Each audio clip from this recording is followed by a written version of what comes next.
So I first came here, it was 2 years ago in summer, and I was fleeing from domestic abuse. I was on a threat to kill from my partner, and I was directed here by CID officers at GMP. At the first, I thought, no hope, another place, another tick box, another systematic, ping ping. But when I came, best thing that's ever happened to me, and I'm very grateful for the support I've had from here in the 2 years, the way I've transformed. It's been amazing. Wythenshawe Safespots will help you.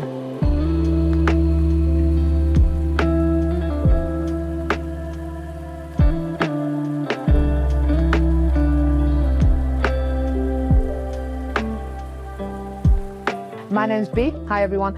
I'm a survivor of abuse. I'm a mentor, motivator, and I strive to give others hope and empower the youth as well.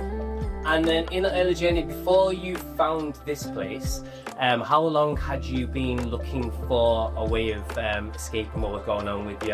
How long did it take to realise that you needed to? Do you want me to be honest or lie to you? I can be honest. 20 years. I've been through the system for 20 years. I'm 33 this year. For 20 years, I've been passed from pillar to post with organisations around Manchester promising me they can help and support me, and I've never felt safe. So when I came here, it broke the record, and I'm glad I came. So I'm one of the domestic abuse support workers here at Safespots. I've been here a little over a year now, but I was a service user here for 2.5 years prior to that. Safespots offers what it says in the title. We offer a safe space for women in the community, and then some, because we do get quite a lot of women from other parts of Manchester as well, for them to come in, chill, relax, and basically just be able to talk to somebody or other people where they can kind of relate, other people of like-minded that have been through what they've been through, just to be around people that understand and don't judge. What was different about Safespots? No judgment. That was the first thing. As soon as I came in, I was a very angry, defensive woman, very paranoid. And I thought they're going to take one look at me and they're going to send me straight out. They probably thought that, but they didn't. They made me feel welcome. They never closed their door on me, and they listened. They listened to what I felt, not what they thought I felt. They listened to what I felt. So from the beginning, when you said you thought they were going to be a certain way, and you thought you might have had your misconceptions of how they might have looked to you, that was probably due to the experiences you've already had. That's correct. All these 20 years trying to figure out, feeling a little bit isolated, I would imagine. How long did it take you to kind of come round to the guys here, and what was that journey like? I met with one of the members of staff here, and I remember this day very, very well, and this was a turning point for me. And I came in, it was an appointment, and a lady wasn't available at the time. And I sat down and I was thinking, oh, they're not available, they can't be asked. All right, I'll see somebody else. And I sat down in this particular room 2 years ago, and I stayed here for 3 hours talking to a member of staff. And she listened. It was different. She asked me, basically I told her things in confidence that have happened to me that I've never shared with anybody. And she didn't judge me. She didn't think I was different. She didn't think I was weak. She listened to me. And I remember saying to her, what are you going to do for me? What are you going to do for me? I said to her. And she smiled at me and she goes, I'm here for you. We can help you as much as we can. And this is what's available here. Give us a chance. I said, okay. Literally simple as that. That was a turning point.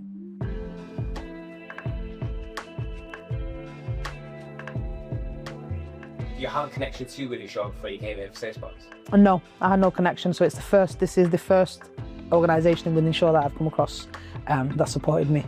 So was this a little bit of your first introduction to Wythenshawe? Yes, it was the first interaction, because I have no family, nothing here. Okay, yeah. So can you tell us a little bit about what was you like when you heard about you've got to go to Wythenshawe to meet these people? What was your initial thought when you first heard that? My initial thought I thought it's a load of rubbish. I thought it's just another place, I'll be honest. It's a CID officer saying to me, these people can help you. It's like organisations, you've got the National Domestic Abuse Helpline, you've got Women's Aid, you've got other places like Mustard Tree that help the homeless. We've got many organisations around Manchester, and I thought this is another organisation. I didn't have any expectations, to be honest. I didn't think any, I thought whatever. And I've always been alone as a child. So coming somewhere where I didn't know anybody, it's my cycle of life has been running. So running to somewhere that nobody knows me, it's great. So your first experience of coming to Wythenshawe was to meet these lovely women at Safespots, who you've actually took you a couple of weeks to win over, but you thought these are actually genuinely decent people. Yeah. So then, how did your relationship with Safespots change? What did it become to you as a place? Tell us a little bit. How did I feel about, how did the place grow on me? How did Safespots grow on me? So I came initially for appointments, my one-to-ones, which I found really helpful. It was a safe space for me. They really made me feel comfortable. The way they spoke to me, the way I don't like being hugged or touched. I like distance, and they respected that. Every time I came in, I didn't take my coat off. I never took my coat off. They have workshops in place. They offered me all these without the pressure, without having to sign up to anything. The amounts of times I came here, especially during my court case as well, I have, on the sofa you're sat on, there, I've slept on that sofa. 9 to 5, I would be here Monday to Friday, until I needed to leave. It was home. It became home to me, literally. We offer a coffee morning session where it's literally just a drop in when you come in for a brew. We might play a few silly games, we might play bingo, or we might just kind of put the world to rights. Then we do usually have a craft morning on once a week as well, which is usually really popular as well. I don't know if there's any kind of correlation with it, but we notice a lot of women that do come in to the craft sessions, they're all really, really creative, and they've got quite a lot to offer and to do as far as their creativeness and their imagination and their ideas. We usually have that themed as well, depending on the time of year. So we might do a Halloween theme, a Christmas theme, Easter theme. So whether that be making Christmas wreaths or making like Easter decor for the house. So whether it be so that they can't go out and buy some, we might make some, or we get stuff donated for them to make stuff with as well.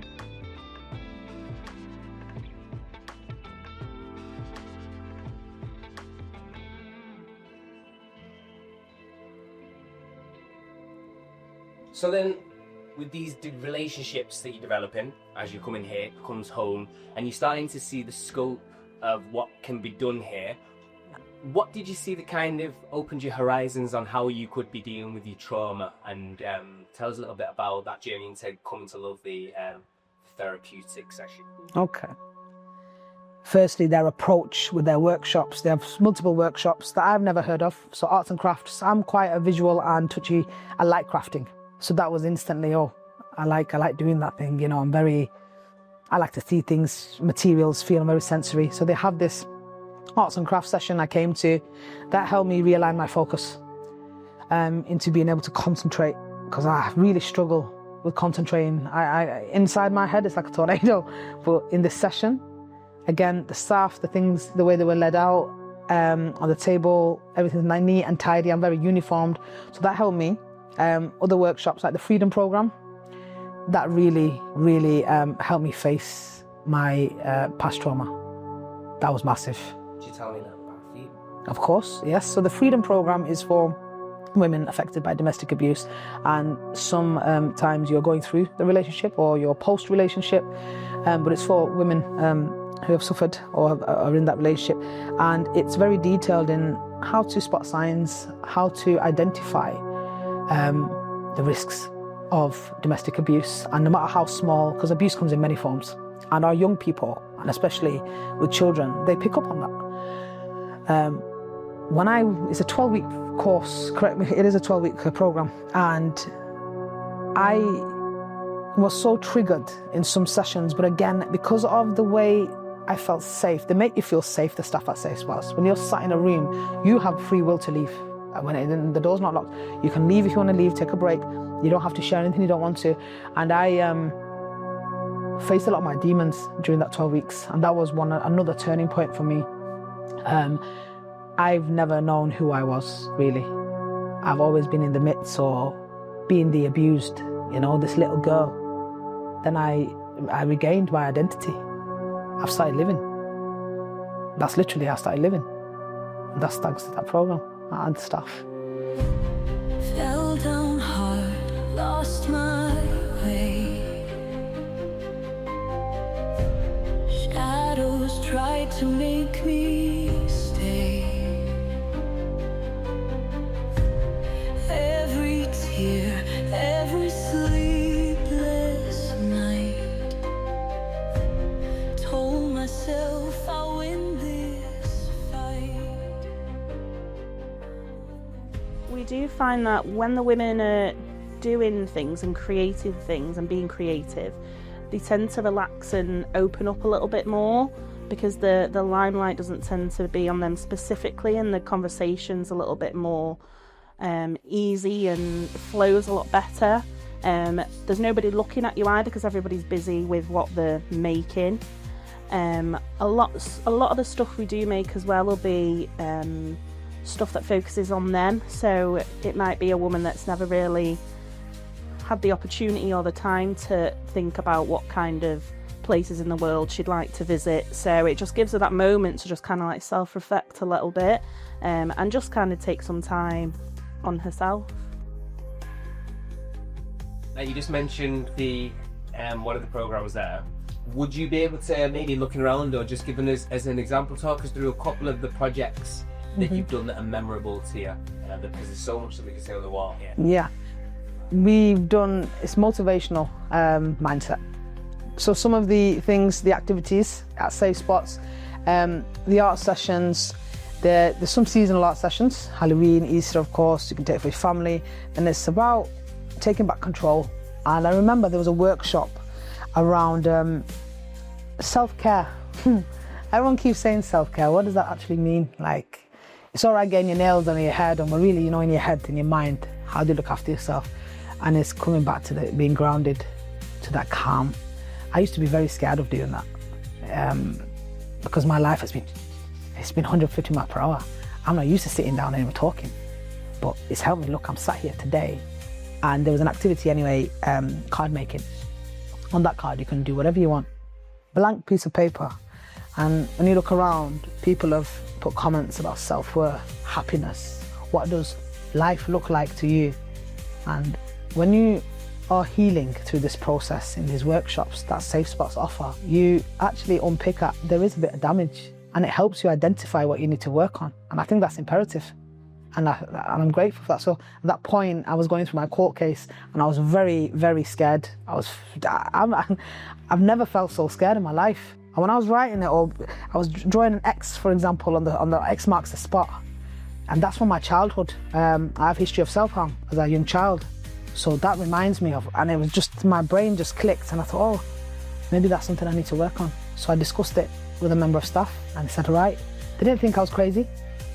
They were proud of me for being able to communicate. So it's helped me communicate, in fact, through art with people. So that's a real experience.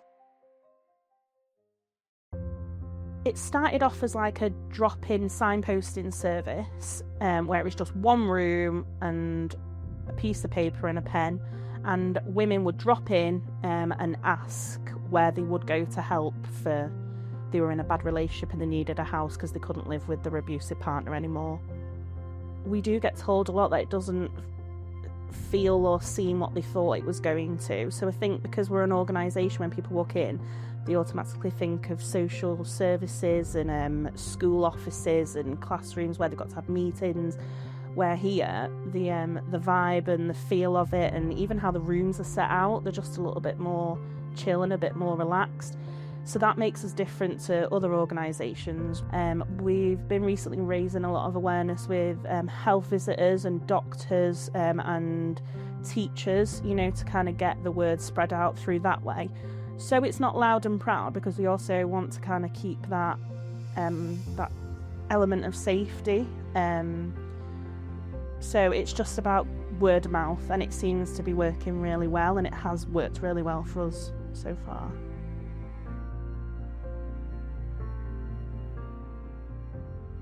Feel you were always artistic. When did you realise not only like, oh, this is helping me, but oh, like I like it, I'm good at it? What was that experience like going, wait, I think this is a thing that... Did I ever feel I was artistic? No, never. In school, I was bullied. I was always like the loud one. Or if I was too quiet, I was intimidating. I was a fighter.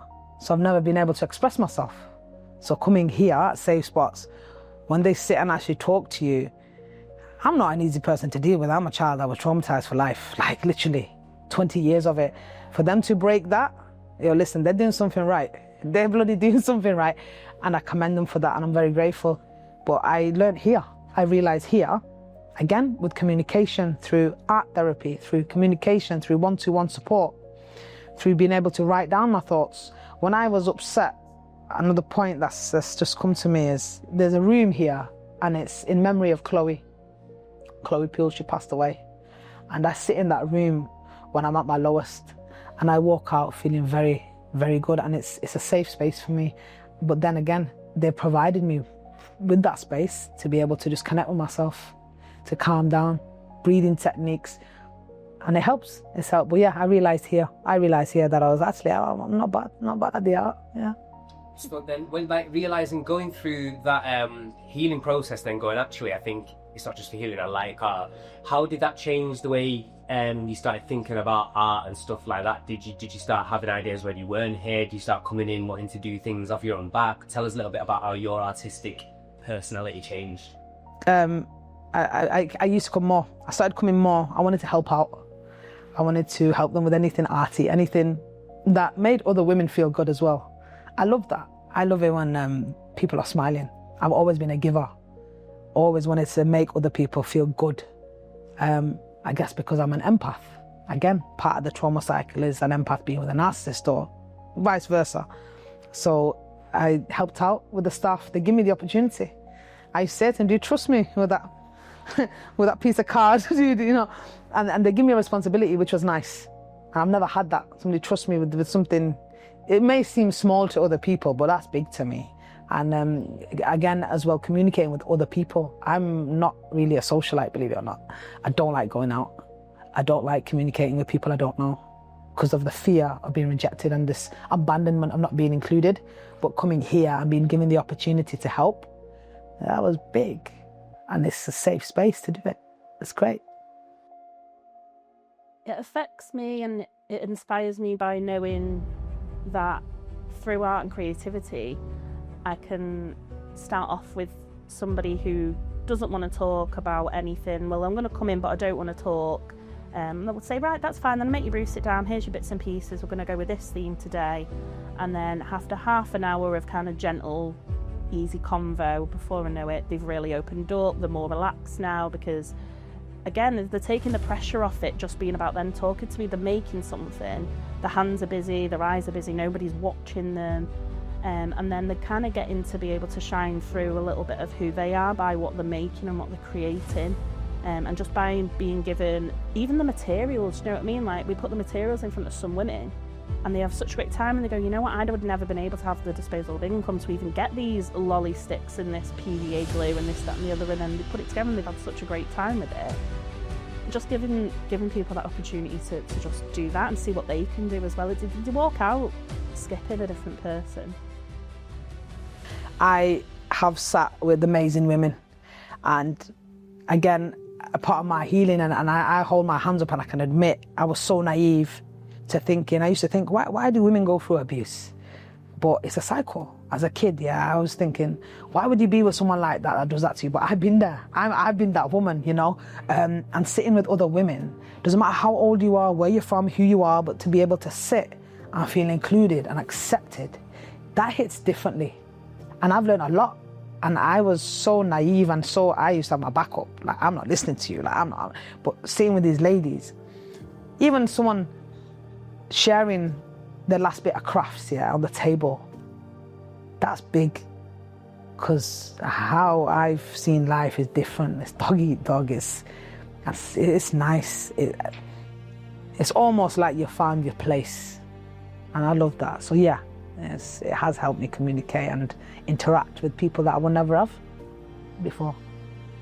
Brilliant. And what would you say to people who maybe at home watching this, who going through an experience, who don't necessarily realise they may not be at that place yet, but they might be wondering, like, what would you say about the therapeutic element that art can give you? I know obviously you can go speak to somebody, they could get in touch with a place like this, but anyone who, what has art done for you in being able to send at you and find your thoughts? So what has art done for me to be able to express my thoughts, and any advice I would give to somebody?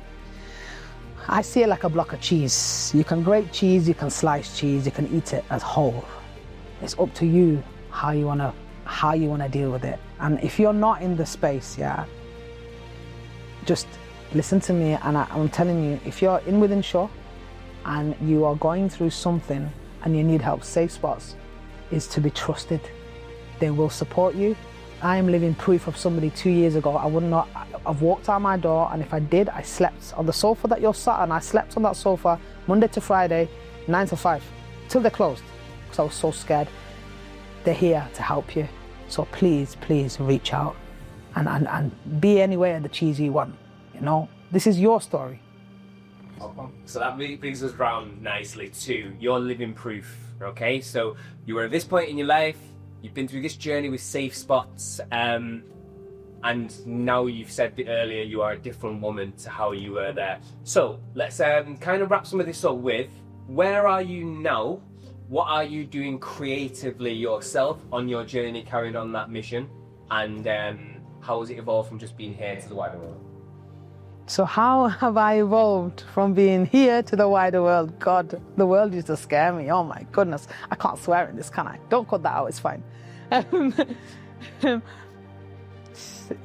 When I say 2 years ago, I sat on the same spot you were sat on when I spoke to a lady here, and I'd given up. Literally, I was ready to, when the system and the organisations have let you down, and with Wythenshawe not having much, okay, and I know it's deprived and the rates are horrendous for so many different things for our young people and women and men and all sorts, but now, where am I at now? I'm stronger, I'm a survivor, I'm not ashamed to say that. I have my own youth projects, empowering young people and supporting those affected by abuse. Young people affected by abuse. I work hand in hand with Safespots, deliver mentoring, trauma therapy, community workshops, and through their support of being able to grow and flourish our young people, because this is a safe space. I have written a book as well. I aspire to go around the world and deliver motivational speeches and to change parts of the system for our next generation. It needs to be done, it needs to be heard. Too many people are saying they're going to do it and they're not doing it, they're just sat there. So anybody who funds Safespots is going into the right place, the money, and they utilise it. Every penny of it is utilised to its maximum potential. I am telling you that. I'm living proof, I'm telling you that. In your sessions that you do with young people, and in the when you're going out to help these other young people that might need that, are you using some of the same creative techniques that you kind of learn from the experience at Safespots? Yes. The art therapies, man, you know, I used to laugh at art. I used to think it was for geeks. You're not a geek if you love art. I love art. I've got loads of tattoos. You can see my tattoos tell a story. It's a lease of life. And young people, music and art is something that has saved me, and it's used a lot during my mentoring sessions as well, music and art. And the way Safespots have delivered art therapy it's exciting. It's not sit down and draw. It's sit down, what would you like to draw? There's just a choice. So yeah. Artistic therapy and creative therapy is so important. It's keeping people's hands busy, it's keeping their minds busy, it's opening up a different part of the mind where it's kind of getting them more into the creative side and keeping them off the streets, keeping them from getting into trouble, something to put their energy into and the time. And well, they say, don't they, like the last journey of healing is helping to heal others. So it's helped me kind of close off that traumatic part of my life, and now being able to help and heal others. This is the first job I've ever woken up to where I've looked forward to coming in to do it. I've never felt that before.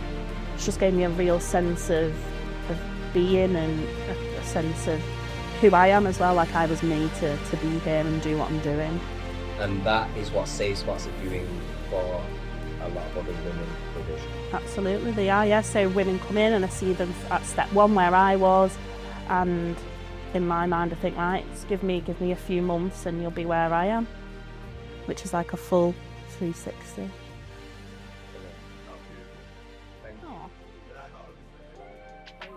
Tell us just about your book. How do you writing a book now? Just tell us a little bit about that. What do you want to do? But what's it about? How is that writing a book? Okay, I first started writing my book when I was around 15, and it's interesting. I'm going to share something. We put it to a publisher when I was younger, me and a family member, and they said because it's so big, it's a novel, we can't publish it. It needs to go to another publisher, and it's an autobiography of my story and my abuse as a young person. I was missing for a period of time.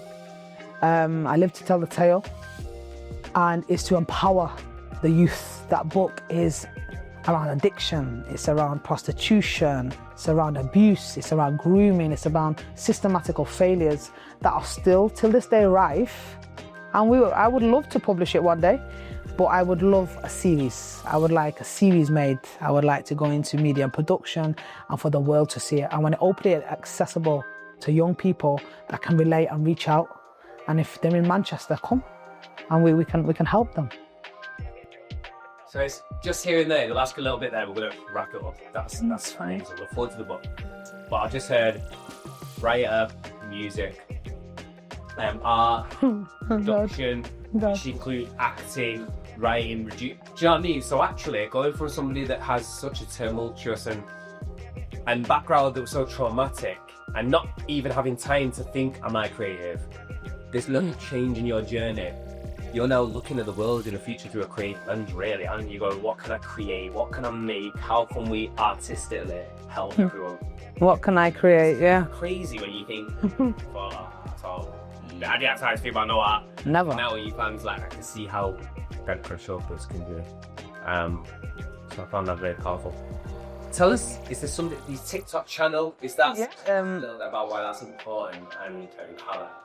I started TikTok in October 24 in Domestic Abuse Awareness Month.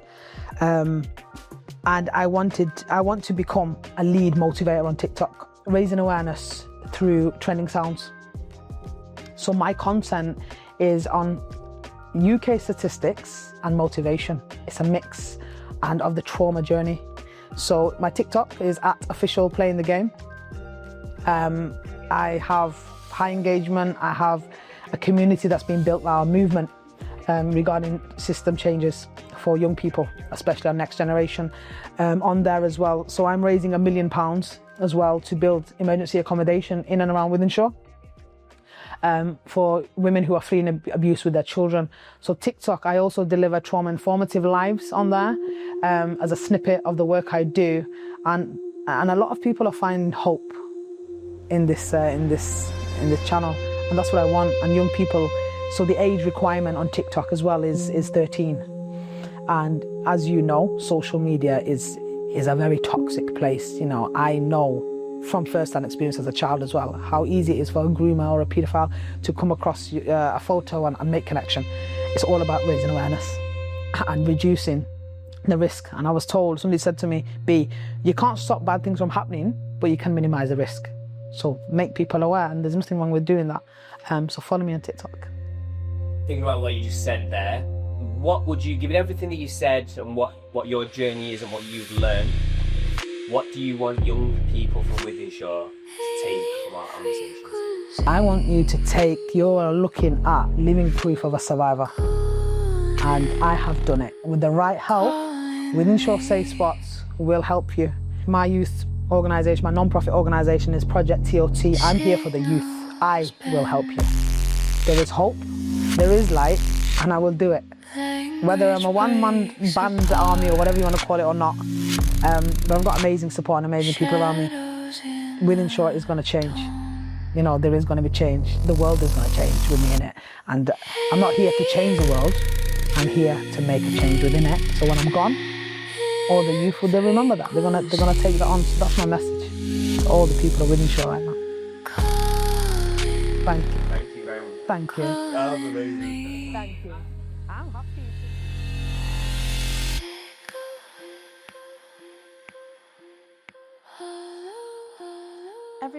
Everybody in Wythenshawe is always prepared to get their hands dirty and get stuck in, and try and do what they can to make it a better, nicer place to be in. They'll give you the last pound out of the pocket. I found the proper, pure, genuine people. Do you know what I mean? Like, you all know each other and you stop and talk and they're interested in you and they know how important connection is, and just really genuine, proper people.